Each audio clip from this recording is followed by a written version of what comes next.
If you are a cinematographer, it's about making a movie. It's not about sitting back while other people make a movie under your control, because then you are, you're the guy behind the desk and you don't really have contact with the studio floor. For me, the reason I get up in the morning is I really enjoy the process of being on a studio floor with a crew making a movie. So I am more than happy to get up a ladder and position a light.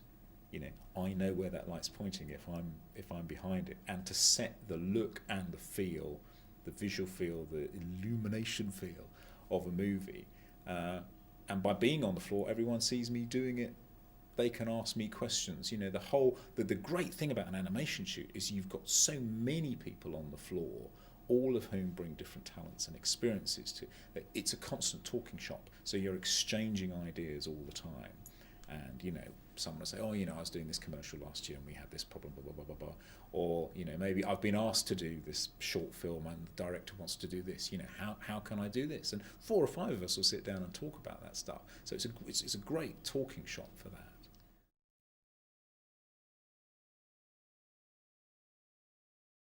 Framing is almost what you want it to be. Some people do have a good eye. Some people are very formulaic in the way they frame. Wes Anderson, for instance, will frame everything 4 square. You'll either be there or you'll be there.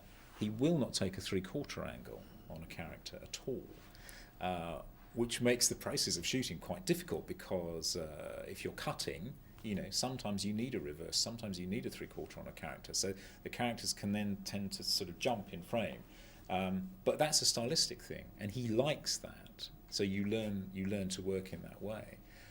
Typically, you have to decide what's important in a frame, and that's where the camera should be concentrating, not necessarily directly pointing at that, but that's what the frame should be telling you to do. Famously in Rosemary's Baby, the character walks behind a door out of shot, and you'll see the audience leaning to look behind the door, but the camera won't let you.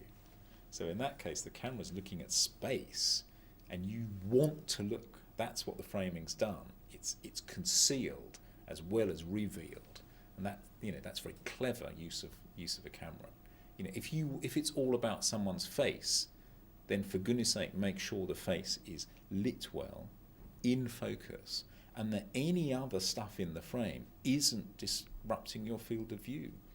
This is where depth of field comes into play. If you have a very shallow depth of field, everything behind the character will be out of focus and will no longer be reading. If you use a very small aperture, everything behind them will be reading. Maybe that's what you want. Maybe you want someone stood on one side of the road and want to see the action behind them on the other side of the road. So then you use a much deeper depth of field so that you can see what's going on behind them. But you have to decide what the shot's about. That's what framing's about. What is the shot about? Is it about someone pressing a button?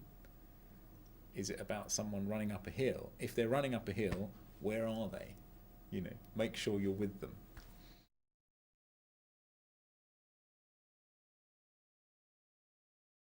I think it's a very, very good exercise to make a live action film like an animated film.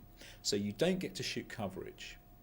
You don't get to shoot the whole scene as a wide, a series of 2s and a series of singles and a series of reverses. No, you have to decide how to structure that scene, because it's very, very good to do that. So you have to decide where your wide will come, what singles you're going to take, and only shoot those singles, only shoot that wide, and then do your cutaways. So that, in a way, you pre-storyboard. It's a great way to economise.